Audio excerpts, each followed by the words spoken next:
السلام عليكم ورحمة الله وبركاته. مرحبا بكم أعزائي المشاهدين في لقاء جديد. هنتعرف في هذا اللقاء على موعد مباراة الأهلي القادمة أمام طلائع الجيش ضمن منافسات الجولة 17 بالدوري المصري. والقناة الناقلة أغلق الجهاز الفني للنادي الأهلي بقيادة مارسيل كولر صفحة مباراة حرس الحدود التي أقيمت بينهما بالجولة 16 بالدوري، وذلك من أجل الاستعداد لخوض مباراة جديدة أمام طلائع الجيش، وهي المباراة التي يرغب المارد الأحمر في الفوز بها لمواصلة المنافسة على قمة الدوري التي يحتلها بيراميدز حاليا.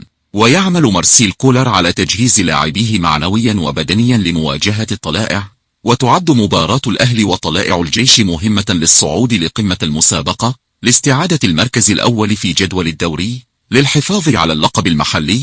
ويعكف مارسيل كولر على مشاهدة مباريات طلائع الجيش السابقة للوقوف على نقاط القوة والضعف في صفوف كتيبة عبد الحميد بسيوني قبل ملاقاته بالجولة المقبلة.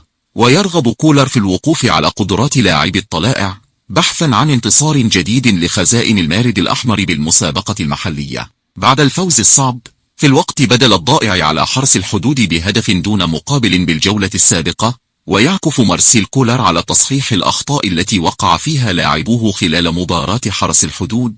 وقد واصل فريق الأهلي رحلة تضييق الخناق على قمة الدوري مع المتصدر فريق بيراميدز بعدما حقق فوزا على حرس الحدود بالجولة السابقة. ويعتمد كولر على برنامج تدريبي مكثف يشمل تحليلا تكتيكيا لفريق طلائع الجيش مع التركيز على نقاط القوة والضعف لدى الخصم. ويعمل أيضا على تحسين الأداء الهجومي والدفاعي خاصة بعد المباريات الأخيرة التي أظهرت بعض الثغرات. والأهلي يعتمد على تشكيلة قوية تضم لاعبين محترفين وواعدين مع التركيز على اللاعبين الأساسيين الذين يتمتعون بخبرة كبيرة في مثل هذه المواجهات. هناك تركيز خاص على اللياقة البدنية لضمان أداء عالي المستوى طوال المباراة. على الجانب الآخر يعكف المدير الفني لطلائع الجيش عبد الحميد بسيوني على تصحيح أخطاء لاعبيه في مباراة البنك الأهلي السابقة، حيث حسم التعادل بين طلائع الجيش والبنك الأهلي بهدفين لكل منهما في الجولة السابقة بالدوري. وبدأ بسيوني رحلة استكشاف فريق الأهلي بمشاهدة مبارياته الأخيرة للوقوف على نقاط القوة والضعف في صفوفه بحثا عن الخروج بنتيجة إيجابية لتحسين وضعه في جدول الدوري. ويعتمد بسيوني على اللاعبين الذين يتمتعون بلياقة بدنية عالية وقدرة على التحمل مع التركيز على التكتيكات التي تعتمد على السرعة والمفاجأة، والتركيز على الاستفادة من الأخطاء المحتملة لفريق الأهلي خاصة في خط الدفاع.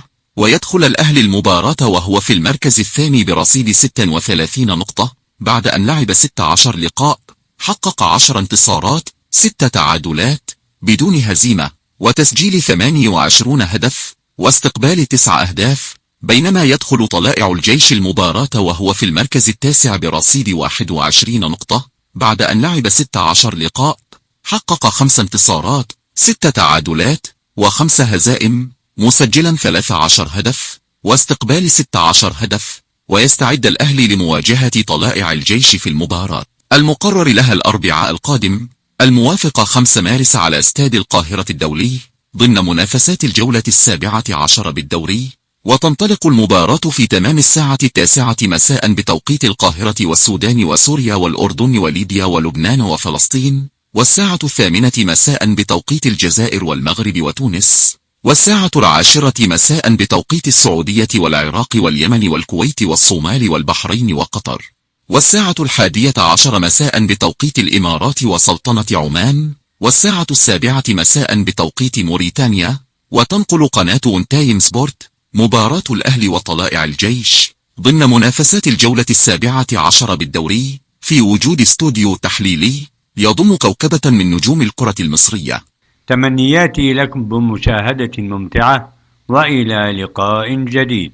لا تنسوا الإعجاب بالفيديو والاشتراك في القناة تشجيعا لنا لنستمر بنشر المزيد إن شاء الله. السلام عليكم.